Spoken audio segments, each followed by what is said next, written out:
سلام، خوش اومدین به آشیانه. من اینجا هستم تا در مورد کتاب باهاتون صحبت کنم و گاهی هم در مورد فیلم ها و سریال هایی که دیدم.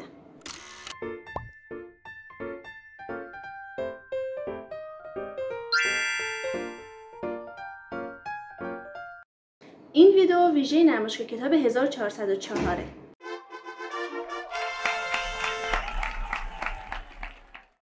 میشه گفت یه گزارش کامل از حماسه گشتن دنبال نشر ایرانبان.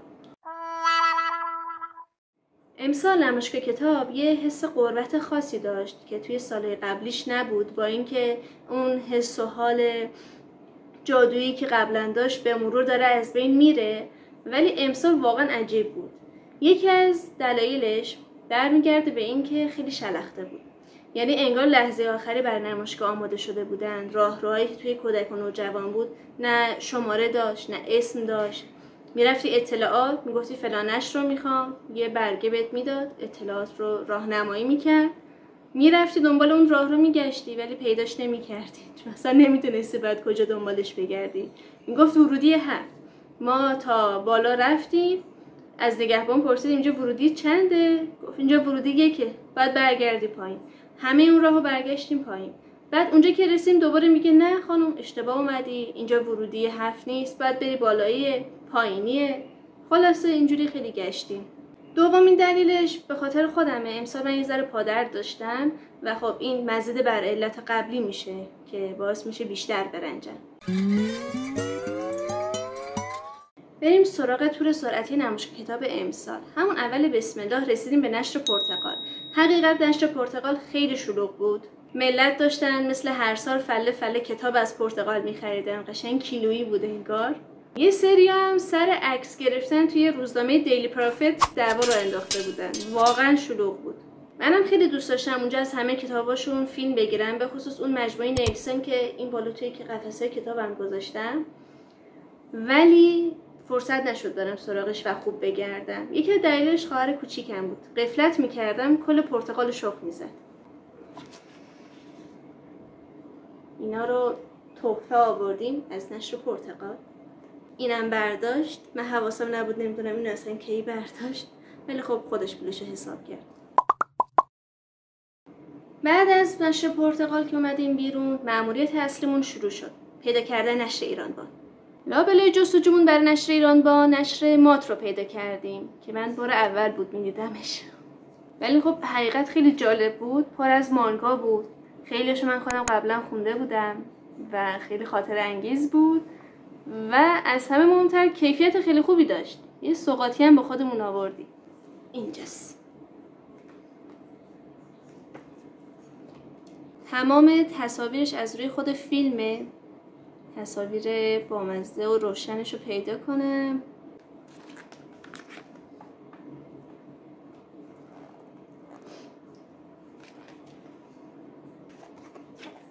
با این کیفیت خوب نه راضیم واقعا ازش. و آخرش هم اینجا چند تا پوستر هم فکر کنم تهش داره ایناش. بعد دقیقاً بغل دستش نشر کامیکا بود. نشر کامیکا رو ما چند سالی هست مخاطبشیم، اصلا مهم نیست چه سن و سالی داریم. و گل سرسبدش خب ایلیاس قطعاً که اولین کتابش هم بود، اولین کامیکی هم بود که منتشر کردن. امسال رفتیم سراغ یکی دیگه از کامیکاش و اینجاست. روشنک. یه مجموعه ابرقهرمانی دخترانه است، کاملا دخترانه است. یه تیم دخترانه تشکیل میشه آخرش. شخصیت‌هاش آخر سر اینجا توی آخر کامیک اضافه شدن که ویژگی هر کدوم این دخترها چیه، چی کار میکنن. اولش خیلی چیز المانای بامزه‌ای داره. قیافه این دختر بعضی وقتا خیلی باحال میشه و اصلا آدم فکرشو نمیکنه. یعنی اینا انتظار دارن یه جوون 14-15 ساله بره این کتابو بخره بخونه. نمیدونن وقتی 25 ساله کتاب میخونه اینو میبینه. این آقا پسر.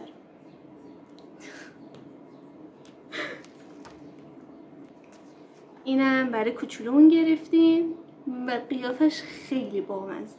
اصلا این چشاش کل صورتش چشمه. متن زیادی نداره، بیشترش عکسه، ولی خب من خودم خیلی ازش خوشم اومد، به خصوص که در مورد جغده. میدونین که من عاشق جغدم، یعنی شما نمیتونین حیوان خونگی داشته باشین، این ظلمه، ولی نه در مورد جغدم. اینم از کامیکا گرفتیم، ظاهرا مجموعه جدیدی دادن که کامیک نیست، رمانه، ولی این صفحه اولش رو نگاه، اصلا خیلی خفنه. واو. و خب امیدوارم داستانش هم به همون قشنگی باشه. البته خب در مورد ایلیام میتونم بگم یه جوری بهمون تضمین دادن که سراغ هر ایده‌ای نمیرن، این خوبه. بالاخره داره یه تکونی میخوره کتابای ایرانی. بعدش هم به یه چند تا نشر کودک و نوجوانی که سر راهمون بود سر زدیم، کتاباشو تورق کردیم. کوچولومونم یکی دو تا کتاب دیگه برداشت که خب مشخصه اینو چرا برمیداره، یعنی دو تا خواهر بزرگتر داره که از اینا دارن. و یکی هم این بود، اسم نشرشو چی زده؟ هفتونی. کتابای علمی داستانیه، تصویرم داره، اینها تصاویرش اینجوریه. اما بین این همه سر زدن و کتاب خریدن ما مأموریت خودمون رو فراموش نکردیم، نشر ایرانبان. بنابراین به جستجومون ادامه دادیم و بالاخره نشر ایرانبان رو پیدا نکردیم، به جاش باج رو پیدا کردیم. وقتی رفتم سراغ نشر باج، خب مثل همیشه لیست بلند بالاست که نهایتاً مجبور میشید چند تاشو بیشتر انتخاب نکنید. محدودیت‌های کارت‌های معمولیه. جلد دوم موج پنجم رو گرفتم و انگار نصفشو خوردن. نمیدونم چرا. البته تقصیر نشر باج نیست، نویسنده این کارو کرده. یعنی جلد اولش رو اینجا دارن به پهنای قشنگ اینقدر نوشته، بعد یه دفعه رسیده به جلد دوم فکر کنم یادش رفته میخواسته چی بنویسه. اما خب میدونم مجموعه خوبیه، بهش اعتماد دارم و جزو underrated ترین علمی تخیلی هایی که توی ایران ترجمه شده. چی گفتم؟ و بالاخره نشر باج به حرف گوش کرد و رفت سراغ کتاب های فرشته‌ای. من چند وقته هر بار سایتشون رو میبینم یه پیامی، چیزی، درخواستی، قبلا یه درخواستی آخه داشتن، امسال فکر کنم تو کامنت ها گذاشتم براشون برن سراغ مجموعه فله. اصلا اون مجموعه عالیه، فقط در مورد فرشته است. در مورد فرشته که میدونین از کتاب های غیر زمینی اینجاست، نمیدونم چقدر تو ویدیو خوب میافته، ایناش این سه تا جلدش اینجاست. یکی از بهترین ژانرهای کتابی هستن و یکی از قشنگتریناش ایشونه. البته ایشون به پای ایشون نمیرسه، ولی خب جای خودشو داره، احترام خودشو داره، طرح جلد قشنگی خودشو داره. یعنی از ویژگی هایی که نشر ایرانی دارن و توی خارج پیدا نمی‌کنین، طراحی جلد قشنگه. این دو جلدی سریر شیشه‌ای رو هم گرفتم، مال جلد سومش میشه که مثل همیشه دو قسمتیه. و چرا یعنی اینا رو نگاه میکنی، ببینم اینجا میفته، اینو میبینی، این سه کوچیکه رو، این خواهر کوچیکه است، این خواهر بزرگه است. بعد من کاری حالا به این ندارم یکی کوچیکه یکی بزرگه، جلد قبلیش اون بالاتر گذاشتم، نمیتونم دیگه بیارم، زیر کتابای دیگه است. بعضیش اصلا شماره نداره، نمیدونم چرا این کارو میکنن. و خب بعضی خیلی حساسن، من سعی میکنم خیلی حساس نباشم، سعی میکنم به محتوای کتاب بیشتر توجه بکنم. مثلا یکی از دوستان بود میخواست اینو شروع کنه خوندن، به دلیل اینکه این تو عطفش اصلا هماهنگ نیست پشیمون شد. و بالاخره شاهکار قرن آقای قیام سرخ هستن، جلد دوم. خب این رو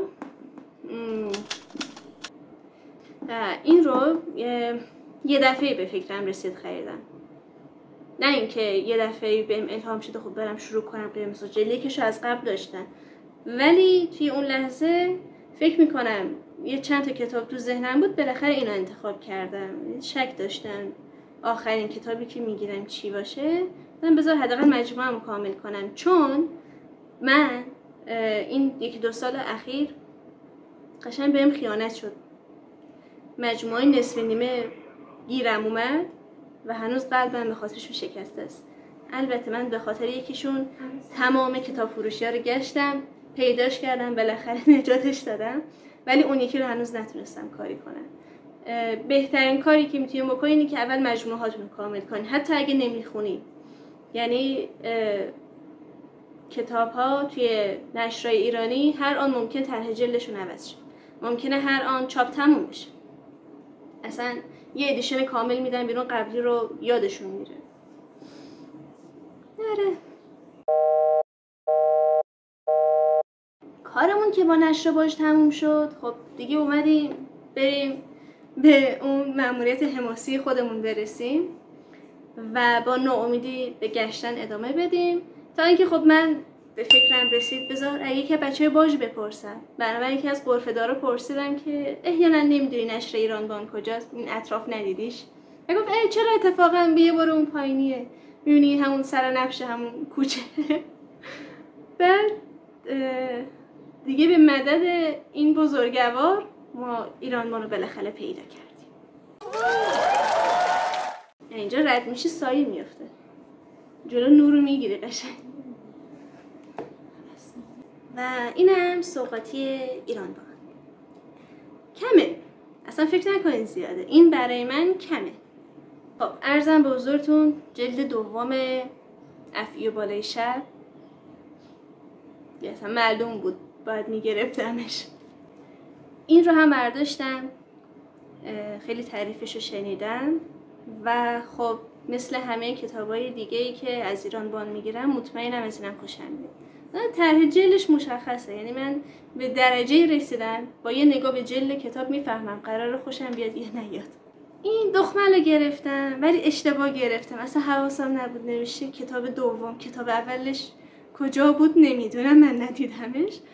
قصدم این بود که این کتاب رو بخرم، نمیدونستم 2 جلدیه، اینقدرم ذوق زده بودم مثلا نگاه نکردم ببینم نوشته اینجا کتاب دوم، روشم حقیقت ننوشته بود.